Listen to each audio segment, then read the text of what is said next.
when your world is full of strange arrangements and gravity won't pull you through. I know you're missing out on something. Well, that something depends on you, VC. All I'm saying, it takes a lot to love you.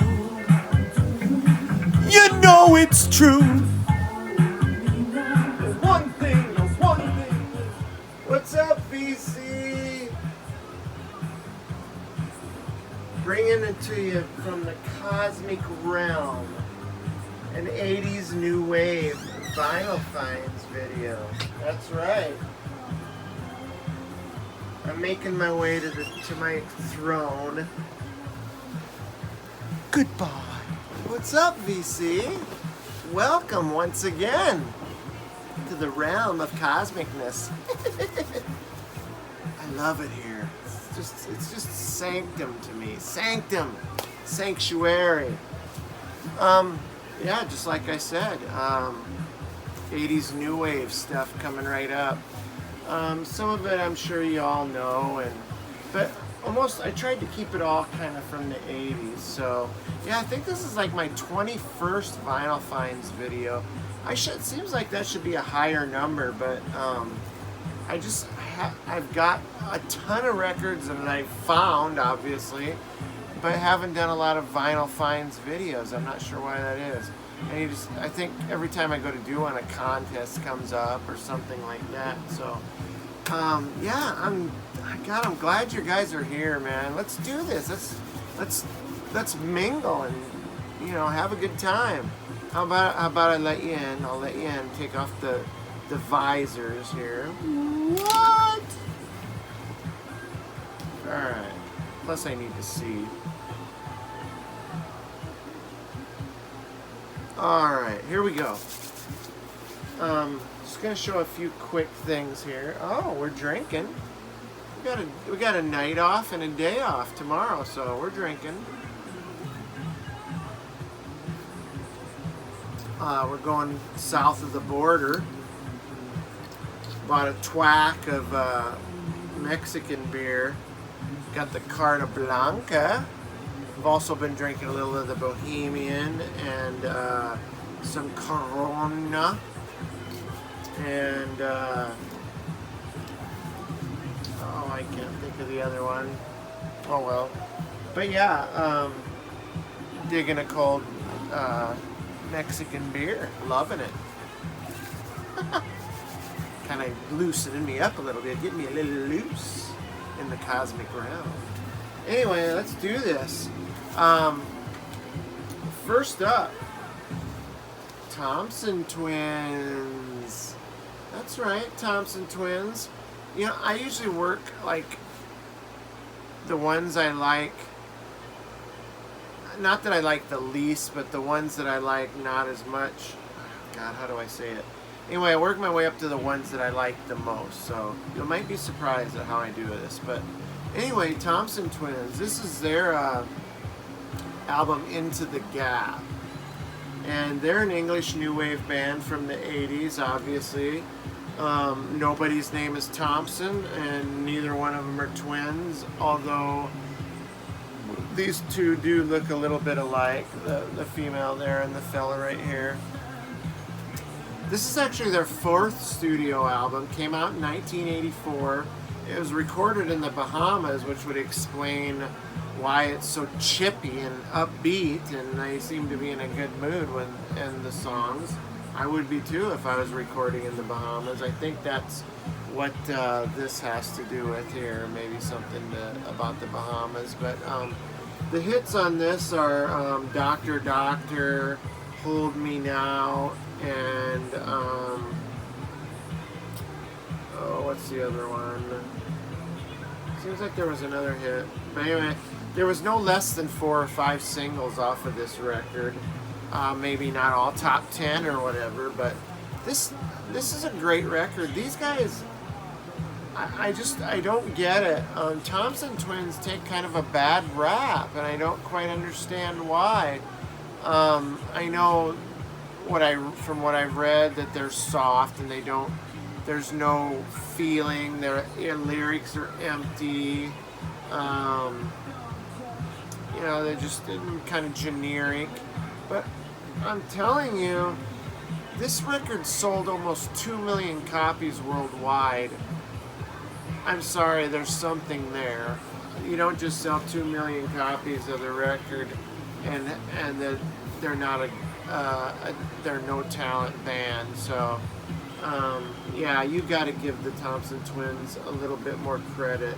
I mean, if they suck so bad, then why are they laughing their way to the bank 2 million records later? And that's just this record. They had other albums too. So yeah, and I always liked their MTV videos, and yeah, you know, the popular songs like Doctor Doctor and Hold Me Now show up on all like the 80s comps that are released. So yeah, you got to give the Thompson Twins a little bit more credit than that. I was looking for this record for a while, at least a decent copy, and I found one. So I pulled the trigger on this because I love it. So that's what I think. This one probably gets a little more love than the Thompson Twins, obviously. This is the Talking Heads. I don't need to tell you who the Talking Heads were, obviously. But this is their album, Speaking in Tongues. I got this recently at a nearby record store. A very good price. It's a very colorful record. I like the artwork on this, by the way. The cover does have a little bit of like staining here from water damage, but I got this so cheap. And the vinyl itself is just, you know, it's immaculate. So, but anyway, this is the American art rock band Talking Heads. This is their, I believe, their 5th studio record. Came out in 1983 on Sire Records. By this time, they had split from their producer Brian Eno. Everybody knows who Brian Eno is. I don't need to go into that. And they'd also come back from a brief hiatus where they took time to do either solo projects or other side projects. So yeah, I remember MTV was really getting its legs underneath it around the time that this album came out. And the hit single was Burning Down the House, opening track, side A on this. I love that song, by the way. This is just a great record. Brings back so much 80s memories for me, and just I love the 80s. There's no question. This is considered basically their commercial breakthrough. I believe Vinyl Richie showed this record in one of his recent videos. I think it was like a Gimme 10 video from, I don't remember if it was the 80s or if it was maybe 83. So, but I remember he was trying to think of the tour that they went in support of this record on, and that was documented on film, and that film was called, and that documentary was called Stop Making Sense, which is a very entertaining watch, by the way. I just love the live version of Once in a Lifetime, where he does the, you know, the arm chop thing. Same as it ever was. Same as it ever was. And he does that thing where he leans all the way back and then he comes up again. Spot on. Just cool. Just a great entertaining frontman. Yeah, David Byrne was incredible. The cover, actually, speaking of David Byrne, he designed this cover, so they give him that credit. You know, he was always somewhat quirky, his lyrics, his style, even his dress and everything. He was just kind of a quirky fella, but just a genius. I even wore this in tribute to David Byrne. I wore my members only. This is a true members only jacket too, by the way. You used to be able to find these members only jackets a dime a dozen at any secondhand store. Now you have to go online to find them, and they're selling for $50 a pop. What the? I mean, these were common jackets with they always had the snap-like thing up on the shoulders. But yeah, kicking it in the members only jacket just for David Byrne in the 80s. So yeah. I always liked the music vids for Burning Down the House and Once in a Lifetime too. They were just so entertaining. I've heard this referred to, the sound of this referred to as an artsy white pop mixed with a classic black funk. And it does have a dance ability to it and a funk ability, if you will. I'd call it like art rock, nerd rock, but it does have some funky dance rhythms in it too. So yeah, Stop Making Sense by the Talking Heads. Love that record. Next is a group called Perry Ubu. This is actually a 45 single, 12-inch single. I don't buy a lot of singles, but I did get this for a very good price, and it's look at it, it's freaking immaculate. The corners aren't even jammed up or anything, and I've wanted these guys for a long time because this is actually they're a band who formed in 75 in Cleveland, and they're like a 60s influenced rock, post-punk, all art punk to experimental. You know, it's got the singles on both sides. It's got Heart of Darkness and 30 Seconds Over Tokyo on side 1.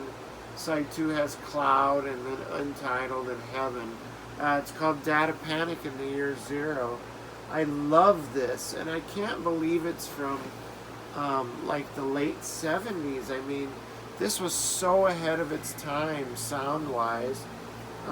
It reminds me of like the krautrock. I hate to use that, but it kind of reminds me of the vocalist. The vocalist on this, David Thomas, not to be confused with the Wendy's David Thomas, the founder, but David Thomas was the vocalist for Perry Ubu, and it kind of sounds like the vocalist from Can, Malcolm Mooney, on the albums like the early stuff by Can, like Monster Movie and Tango Mango. Kind of reminds me of that vocal sound.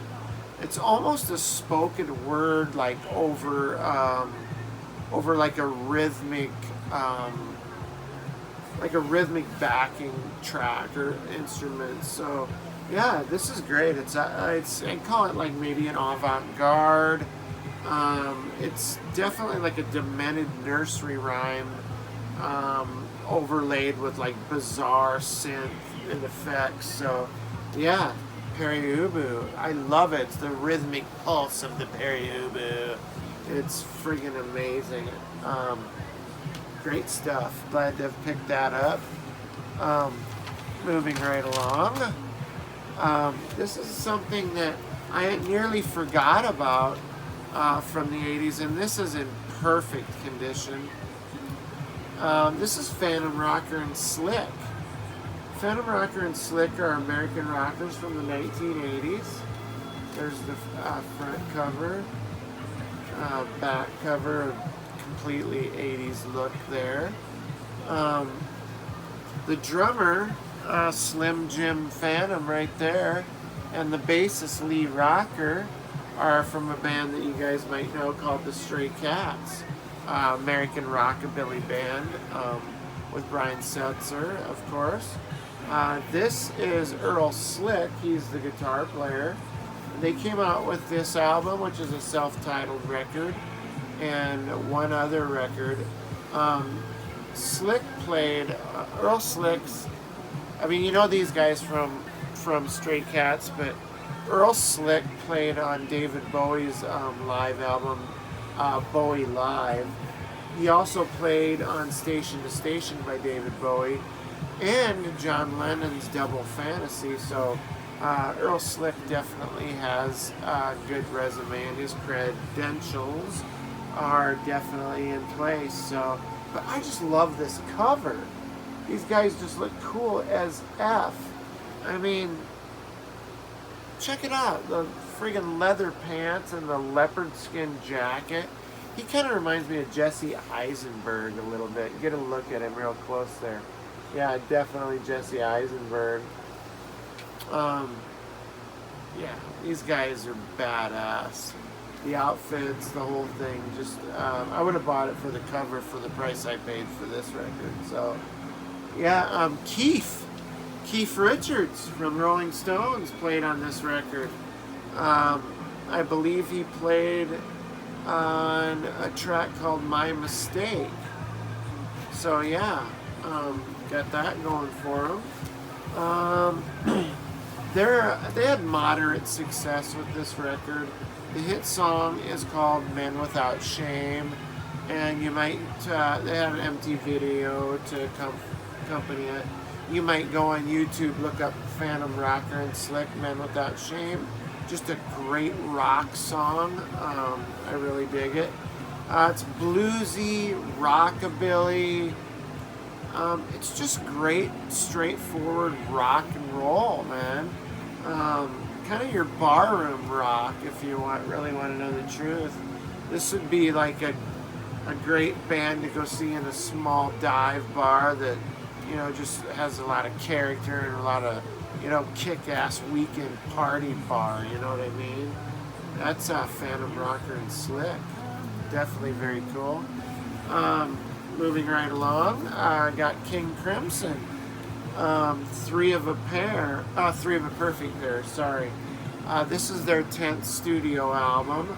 Came out in 1984. Let me give you a good look at the idea was like to have perfect opposites, three sides to every story kind of a thing. The symbols there.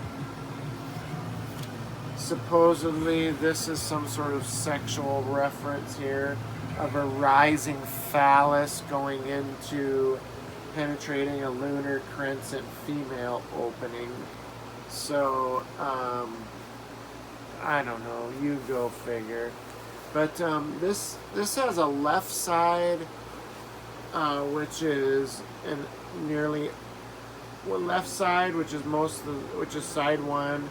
Most of the vocals are on side one, and then a right side, which is side two, which is more instrumental and more experimental. I personally preferred to listen to side two, especially if you get into a good enough place and put a pair of headphones on. You know, this might be polished and kind of 80s slick production, but you put a pair of headphones on and just let yourself go a little bit. You can go places with this. Definitely on side two.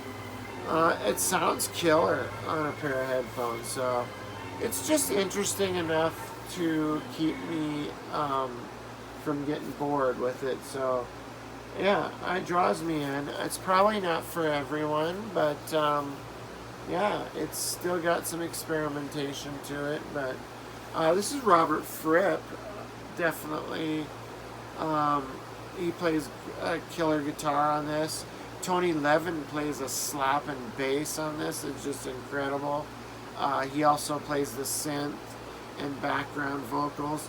The vocalist on this, Adrian Belew, is just really great. Sounds just super, almost kind of Bowie-esque a little bit maybe.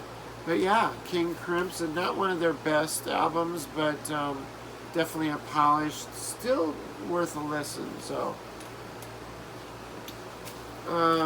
speaking of David Bowie, how about a little 80s Bowie? This is Tonight is the record. It's called Tonight. This was kind of hurriedly recorded after coming off of the Serious Moonlight tour. Also coming back to back with his most commercially successful record to date, which was Let's Dance. So, yeah, he had a kind of he kind of wanted to get this out there in a hurry, just to kind of keep his hands in the game, and kind of hold on to that new fan base that was collected during that great Serious Moonlight tour, and that super album, the Let's Dance album, which had some great hit songs on it. This also was commercially successful, although not really there critically so much. So, but this is cool. Look at that picture of David. If you can see it, it might be too dark. Let me see if I can bring this light down a little bit. Give you a little more. Oh, geez, I fell over. But anyway, you can see Bowie there on the cover with just his eyes lit up. I just thought that was cool as shit. Looks so cool. The album art is incredible. It's just kind of reminds me of the one of the hit songs on this, which is called "Loving the Alien." My favorite single off this, though, is "Blue Jean." Oh my God.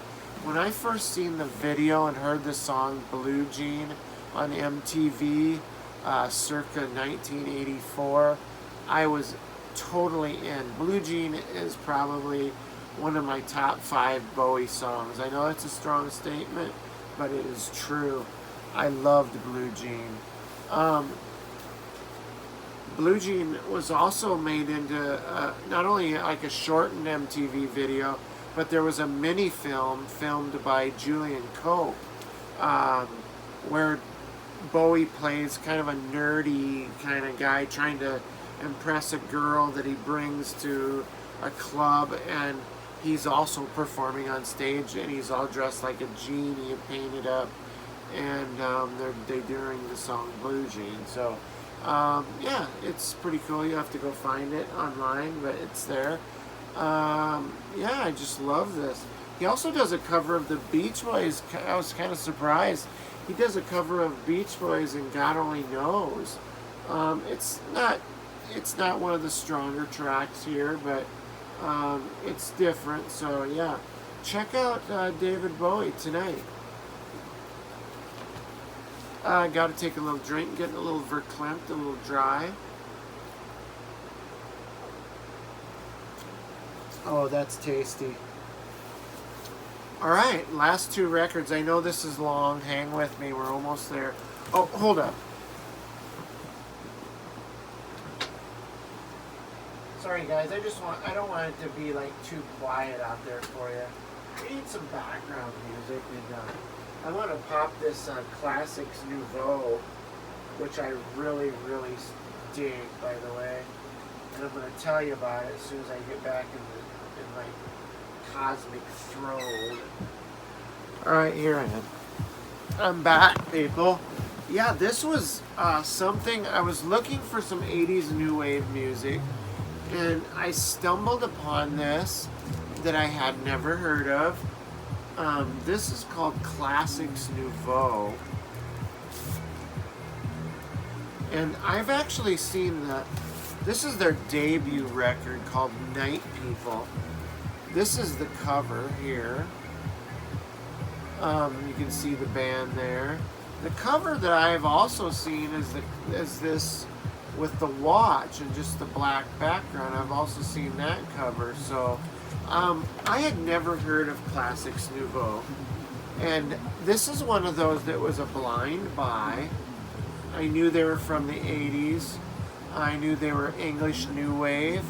I knew that they were kind of from the New Romantic era of music. But I just kind of always passed it by. But check it out. Not your typical 80s lead singer there, the gentleman with the shaved head. Yeah, that's crazy. Most of the time, they have the hair. Definitely 80s was a place for very unique hairstyles.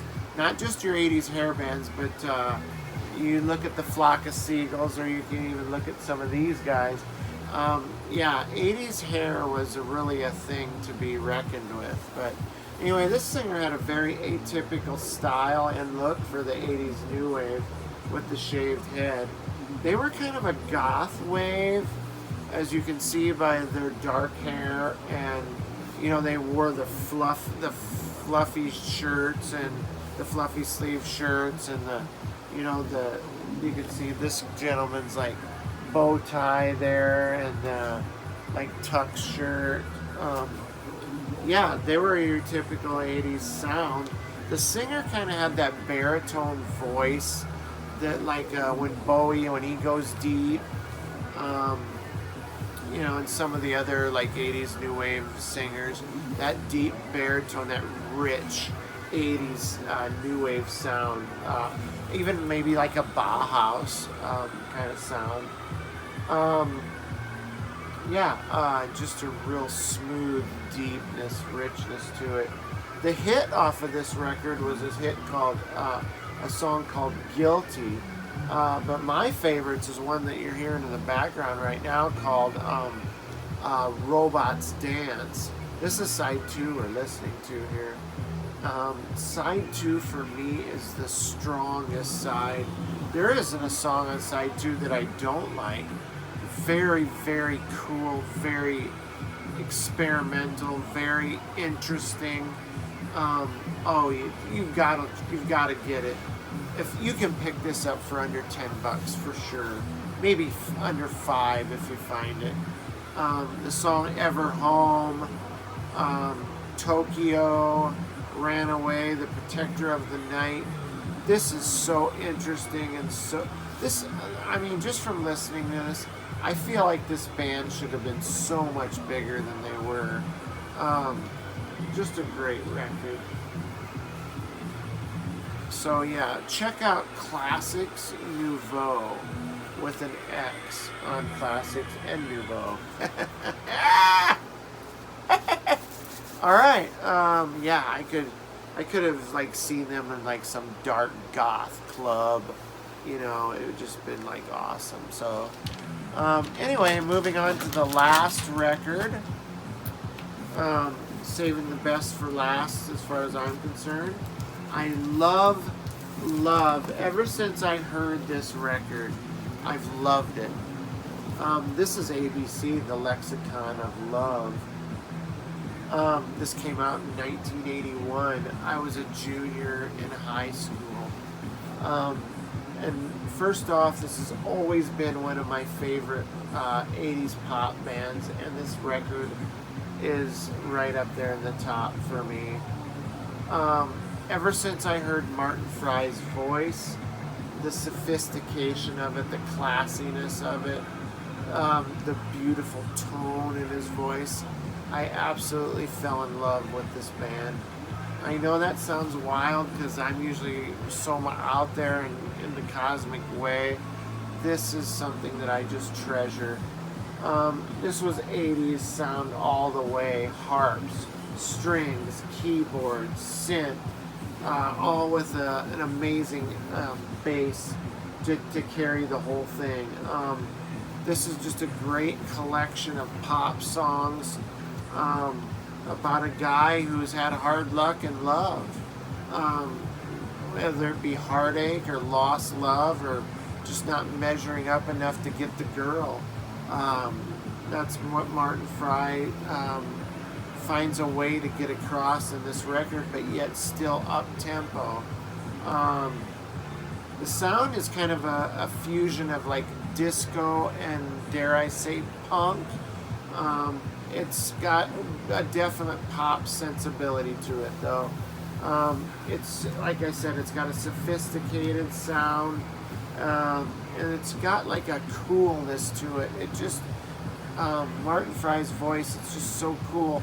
Not a coolness like in a Fonzie way, more like a coolness in like a soul crooner or R&B crooner like Marvin Gaye or Smokey Robinson. They actually do a song about Smokey Robinson called, it's not on this record though, but When Smokey Sings. But this is just so perfectly produced by Trevor Horn. of the Buggles fame. He was in the Buggles video Killed the Radio Star, if you remember that song. First track ever played on MTV back in 1981 on their launch. So he was also a member of the band Yes for I think maybe briefly. But yeah, Trevor Horn produced this, and it is amazing. I love it. I've never been a huge fan of the cover, but it's grown on me. The hits on this are definitely Poison Arrow, The Look of Love, which has been one of my favorite 80s songs. Also, All of My Heart. It's a great track. Those songs. And then I guess in 2016 there was a sequel to this called The Lexicon of Love 2. I haven't been able to listen to that yet, and I don't want it to taint the legacy of this record, so I haven't listened to it yet. But yes, one more look at The Lexicon of Love by ABC. Just a great, great record. That's my 80s New Wave vinyl finds. I know it's long. Maybe split it up into 2 parts. Have a cold drink or some lunch in between. You know how we get in the cosmic realm. I just want to, my next video is going to be a VCLT show-off record, and, or show-off video. I love you guys, man. I really do. Vinyl community, you are the best. Just a quick shout out to my friend Chris Has the Spins, who really had some patience with me today and just really said some of the right things to bring me out of what could have been a disastrous day for me. I appreciate it, Chris. You are the man. You're my brother. I love you guys, vinyl community. I'm Brian, and I am signing out, and this is the Cosmic Realm. I love you. Peace out, guys.